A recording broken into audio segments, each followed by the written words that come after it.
For 50 years, the vacuum tube was the brain of the world. It was beautiful, it was warm, and it was a dead end. In 1947, we were hitting a wall of heat and glass. If you wanted a faster computer, you needed more tubes, and more tubes meant more heat.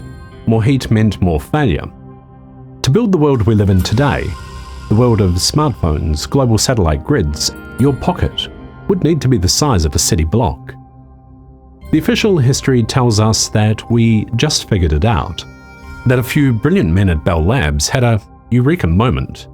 But when you look at the patent records, the story starts to fracture. It doesn't look like a discovery, it looks more like a heist.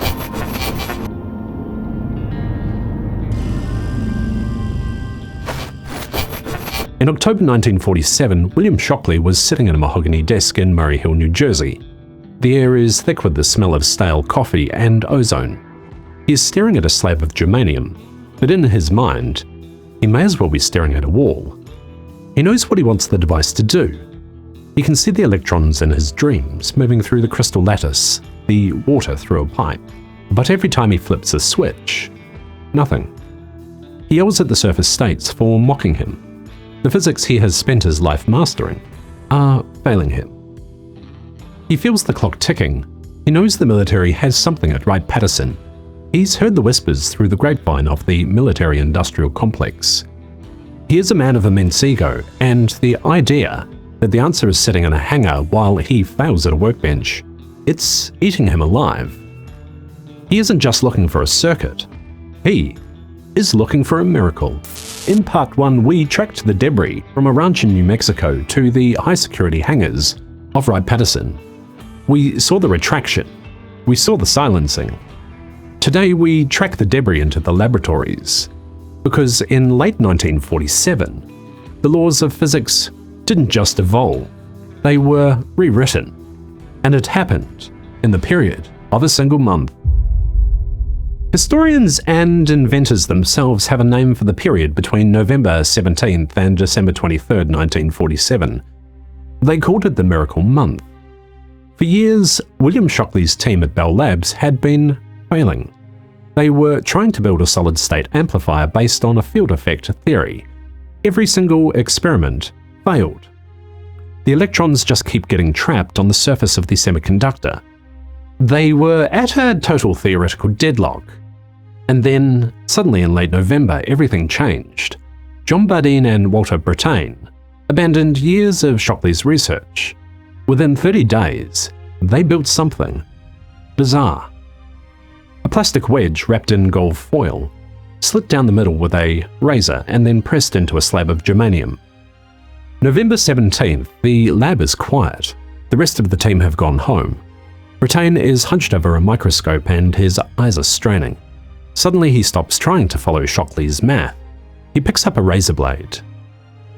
In a moment of what historians have called improvisation, but what an intel officer might call guided intuition, he slits a piece of gold foil. A hair's breadth, in fact. He presses it into the crystal. He isn't following a textbook anymore. What he's doing is he's acting like a man who has seen the finished product, and he's trying to reverse engineer it. Well, reverse engineer the feel of it anyway. He taps the wire. The needle on the oscilloscope jumps. Brattain gasps. He looks at Bardeen and they don't share, they freeze. Because they realize in that cold New Jersey lab, they just opened the door that was supposed to be locked for another 100 years. It worked. It amplified a signal 100 times, but look at it. It doesn't look like a precision instrument.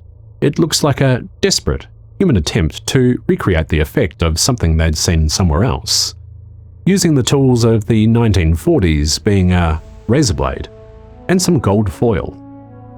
The anomaly here isn't just success, it's the speed. How do you go from years of failure to a functional breakthrough in less than 30 days, unless you were given access to a working version, a blueprint? It's April 1948. An AT&T patent attorney is sitting in a room filled with floor-to-ceiling archives. He's sweating. He has the invention of the century on his desk, the transistor. But as he digs through the old Canadian filings, he finds the Lilienfeld patent from 1925. He realizes Bell Labs doesn't own the idea. He picks up the phone. His hand is shaking. He calls the executive office and says, "We have a problem." The theory is 22 years old, but nobody could build it. If we file this now, the patent office is going to ask, how did we suddenly find the missing piece? The missing piece being the purity of the material, the ability to manipulate germanium at a molecular level. He's looking at a miracle, and all he sees is a legal nightmare that points directly back to a foreign tech source he can't name. They discovered that the fundamental concept of the transistor had already been patented 20 years earlier. A physicist named Julius Lilienfeld had filed for it in 1925. The theory was there, and the math perfect. If Lilienfeld had actually solved it in 1925, we'd have the radio Walkman in the 1930s. But he didn't solve it. He just had the dream of a house, but he didn't have the bricks to build it. The material science, specifically the atomic level purification of germanium, simply didn't exist. Having a patent for a warp drive doesn't mean you have warp drive in your garage. It means you have a piece of paper. The question isn't who dreamed it, it's who finally handed us the tools to actually build it. Because of the ghost patent, the US Patent Office rejected Bell Labs' first two applications. The mighty Bell Labs was forced to file a highly specific patent, solely for that crude point-to-point contact mechanism. And here's the kicker. William Shockley, his name wasn't even on the patent. New Year's Eve 1947. William Shockley isn't at a party. He's locked himself up in a Chicago hotel room and is consumed by fury. His subordinates Bardeen and Brattain seemingly have all of the glory. They have the point contact success. Shockley knows their device is merely a toy, and it's just a mechanical hack. He sits on the edge of the bed with a yellow legal pad and starts writing. He isn't calculating, he's transcribing. The math for the bipolar junction transistor pours out of his pen. Perfectly formed PNP junctions, minority carrier injection, concepts that didn't exist in any university curriculum on Earth. 3 days pass by without sleep, and by the time he leaves that room, he has the blueprint for the entire digital age. The question is, how did he get there? Spite is a powerful motivator, but it doesn't give you a new branch of physics unless you are finally given the key to a foreign technology folder. Bardeen and Brattain's version was two-dimensional. It was surface level and it was noisy and fragile. Shockley's version, on the other hand, was three-dimensional. It operated inside the bulk of a crystal itself and relied on a concept called minority carrier injection. The leap from scraping a surface with a razor blade to precision engineering three-dimensional bulk crystal physics in 4 weeks is staggering. Shockley mapped out the exact mathematics for a flawless architecture without even building a prototype. In fact, it took Bell Labs another 3 years to figure out how to manufacture. Now I want you to pause for a moment. Think about it as an intelligence officer would. July 1947, crash in the desert. August to October, partitioning of the foreign tech. November to December, well, we all know that's called the miracle month, where they hacked together a working surface effect model. January 1948, Shockley produces a flawless mathematical blueprint for a 3D architecture we couldn't even build for another 3 years. This isn't a linear curve of human discovery. They want us to buy into the fact that these are violent, explosive bursts of insight. Now, the best conspiracy theories always have a whistleblower from inside, and in this moment it is a man by the name of Philip J. Corso. Corso wasn't a UFO nut. He was a member of President Eisenhower's National Security Council. He was the chief of Foreign Technology Desk at the Army Research and Development Department. In his memoir, The Day After Roswell, he laid out the logistics. He didn't claim he invented these things.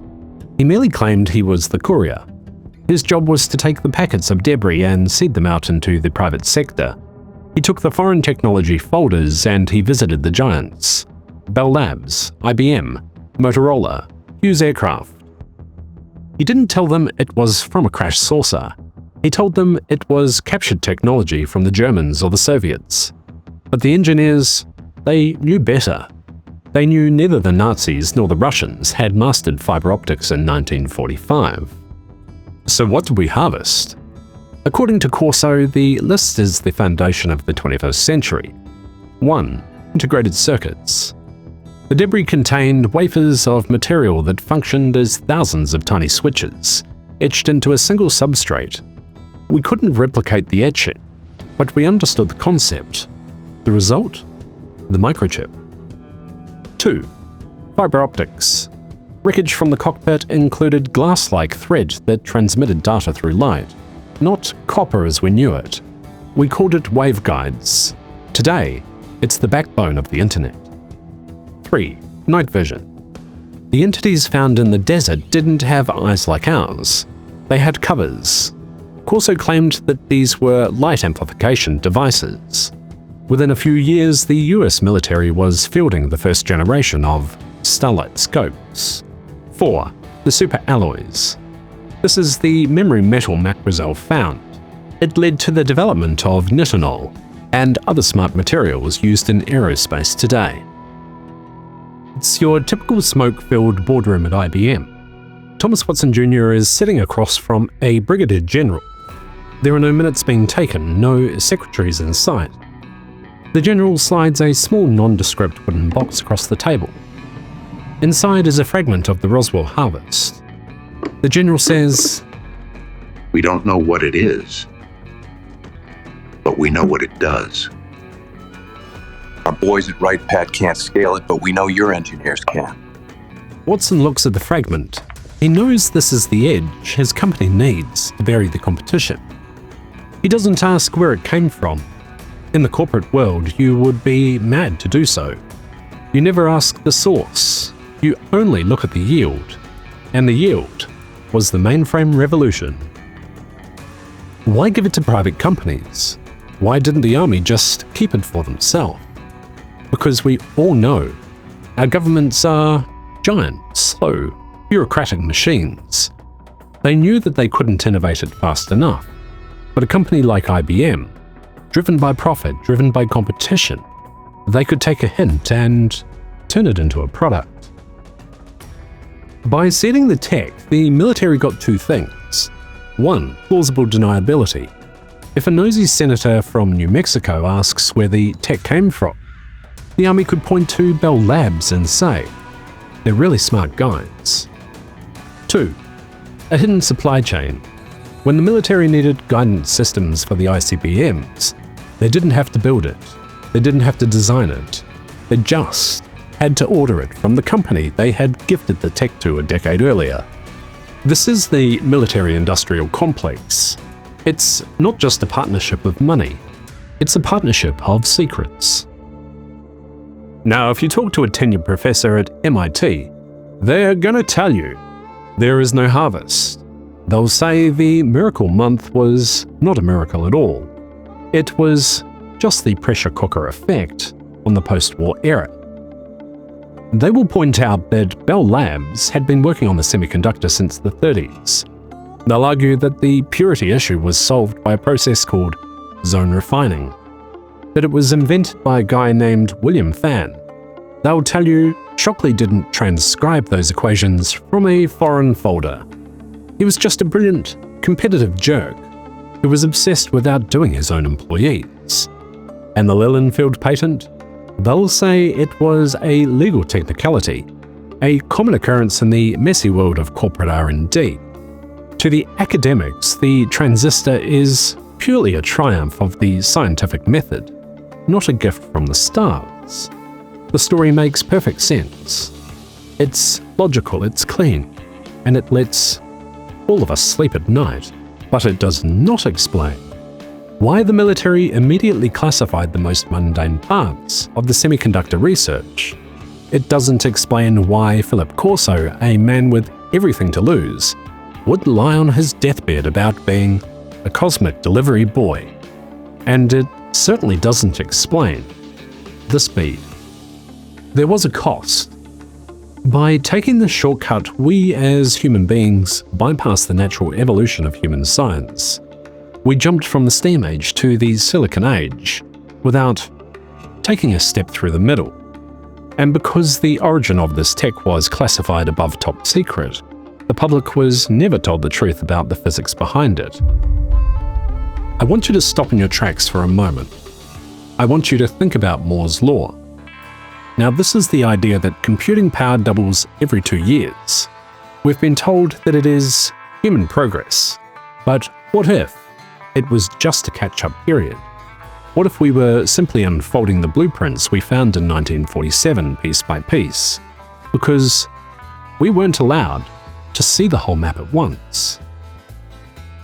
If you look around you, everything we consider modern age is actually 80 years old. The transistor, it's 1947. The integrated circuit, 1958. The lasers, 1960. Since then, all we've managed to achieve as humans is making them smaller, more efficient. We haven't had a miracle month in a very long time. So you have to ask yourself, why? Maybe because we finished harvesting that Roswell craft for all we could squeeze out of it. Maybe the data of the 1947 crash has been maximized. And maybe that's why the Navy is seeing them again. The Tic-Tacs, the gimbal, the go-fast. Objects that move through the air. Objects that move through water without wings, without engines, and without signatures. Are we waiting on the next miracle month? And are the labs at Lockheed and Northrop Grumman currently looking for a piece of foreign tech that makes the transistor look like a stone tool from our past? The Roswell story is not a history lesson. It is an instruction manual. It tells us that our great leaps in progress are not always on our own. Sometimes, as humans, we have to be pushed by a cosmic neighbor. We are told that the Silicon Age was a triumph of American ingenuity. And it was. But maybe we had a teacher who didn't leave a name, just a trail of debris and a miracle in a New Jersey lab. Thanks for joining me here today. And remember, they rely on you forgetting, on you clicking away. Don't do it. Go deeper down the rabbit hole with this next video. And to make sure the signal can find you again, join the network, click subscribe here, and keep the light alive. This is Thinkavarium. Not again.